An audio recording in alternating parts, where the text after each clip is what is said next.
Bonjour à tous et bienvenue sur ma chaîne Vali, chuchote-moi une histoire. Très belle écoute à tous. Le lit de Maupassant. Par un torride après-midi du dernier été, le vaste hôtel des Ventes semblait endormi et les commissaires priseurs adjugeaient d'une voix mourante. Dans une salle du fond, premier étage, un lot d'anciennes soieries d'église gisait dans un coin. C'étaient des chapes solennelles et de gracieuses chasubles où des guirlandes brodées s'enroulaient autour des lettres symboliques sur un fond de soie un peu jaunie, devenue crémeuse, de blanche qu'elle fut jadis.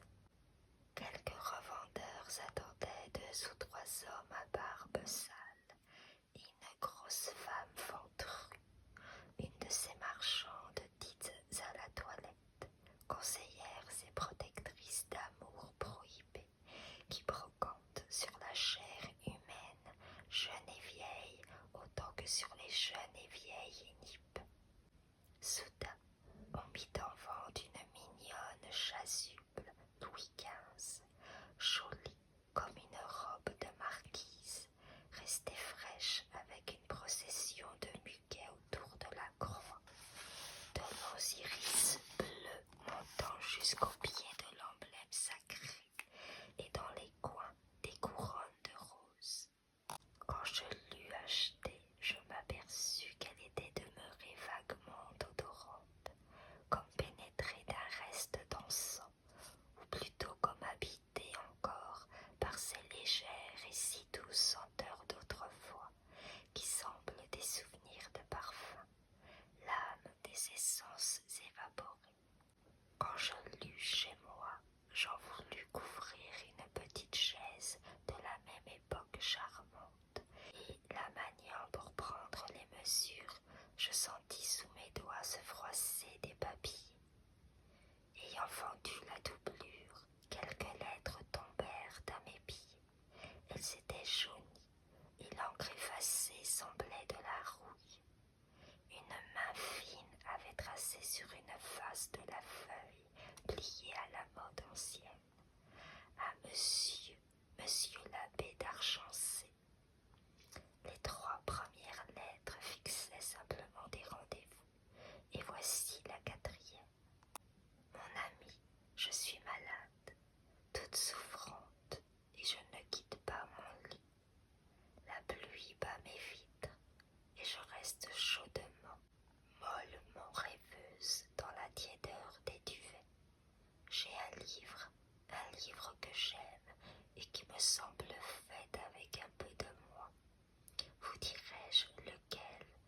Non, vous me gronderiez. Puis quand j'ai lu, je songe et je veux vous dire à quoi.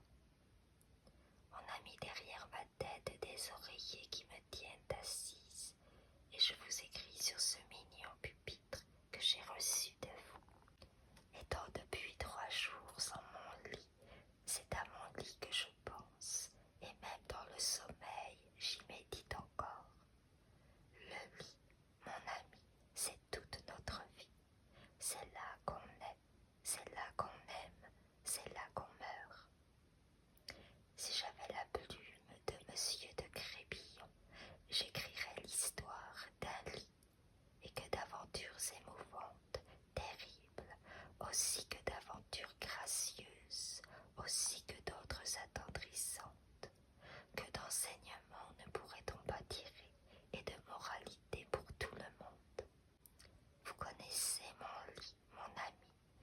Vous ne vous figurez jamais que de choses j'y ai découvertes depuis 3 jours, et comme je l'aime davantage, il me semble habité, hanté, dirais-je, par un tas de gens que je ne soupçonnais point, et qui cependant ont laissé quelque chose d'eux en cette couche. Oh, comme je ne comprends pas ceux qui achètent des lits nouveaux, des lits sans mémoire. Le mien, le nôtre, si vieux, si usé et si spacieux, a dû contenir bien des existences, de la naissance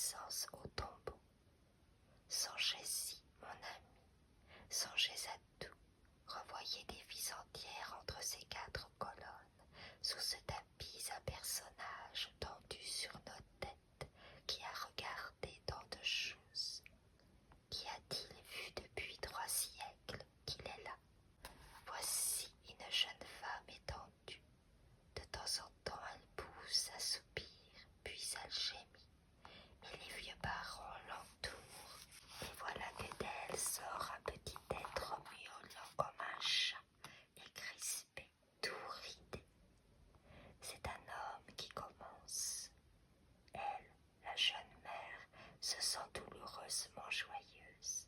Elle étouffe de bonheur à ce premier cri, étend les bras et suffoque, et autour on pleure avec délice. Car ce petit morceau de créature vivante séparée d'elle, c'est la famille continuée, la prolongation du sang, du cœur et de l'âme des vieux qui regardent, tout tremblants. Puis voici que pour la première fois deux amants se trouvent chair à chair dans ce tabernacle de la vie. Ils tremblent, mais transportés d'allégresse, ils se sentent délicieusement l'un près de l'autre. Et peu à peu, leurs bouches s'approchent. Ce baiser divin les confond, ce baiser porte du ciel terrestre, ce baiser qui chante les délices humaines, qui les promet toujours, les annonce et les devance. Et leur lit s'émeut comme une mer soulevée, ploie et murmure, semble lui-même animé, joyeux, car sur lui le délire au mystère d'amour s'accomplit. Quoi de plus suave, de plus parfait dans ce monde que ces étreintes faisant de deux êtres un seul et donnant à chacun, dans le même moment, la même pensée, la même attente et la même joie éperdue qui descend en eux comme un feu dévorant des célestes. Vous rappelez-vous ces vers que vous m'avez lus l'autre année dans quelque poète antique, je ne sais lequel, peut-être le doux Ronsard.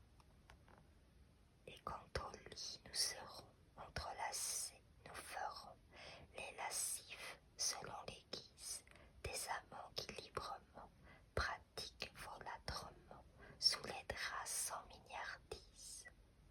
Ces vers-là, je les voudrais avoir brodés en ce plafond de mon lit, d'où Pyrame et Thisbé me regardent sans fin avec leurs yeux de tapisserie. Et songez à la mort, mon ami, à tous ceux qui ont exhalé vers Dieu leur dernier souffle en ce lit, car il est aussi le tombeau des espérances finies, la porte qui ferme tout après avoir été celle qui ouvre le monde. Que de cris, que d'angoisses, de souffrances, de désespoirs épouvantables, de gémissements d'agonie, de bras tendus vers les choses passées, d'appels au bonheur terminé à jamais.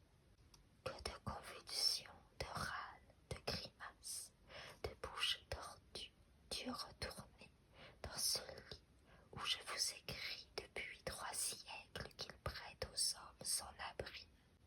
Le lit, songez-y, c'est le symbole de la vie. Je me suis aperçue de cela depuis 3 jours. Rien n'est excellent hors du lit. Le sommeil n'est-il pas encore un de nos instants les meilleurs? Et c'est là aussi qu'on souffre. Il est le refuge des malades, un lieu de douleur aux corps épuisés. Le lit, c'est l'homme, notre Seigneur Jésus, pour prouver qu'il n'avait rien d'humain, ne semble pas avoir jamais eu besoin d'un lit. Il est né sur la paille et mort sur la croix, laissant aux créatures comme nous leur couche de mollesse et de repos. Que d'autres choses me sont encore venues, mais je n'ai le temps de vous les marquer, et puis me les rappellerai-je toutes. Et puis je suis déjà tant fatiguée que je vais retirer mes oreillers, m'étendre tout au long et dormir quelque peu. Venez me voir demain à 3 heures, peut-être serai-je mieux et vous le pourrai-je montrer. Adieu mon ami, voici mes mains pour que vous les baisiez, et je vous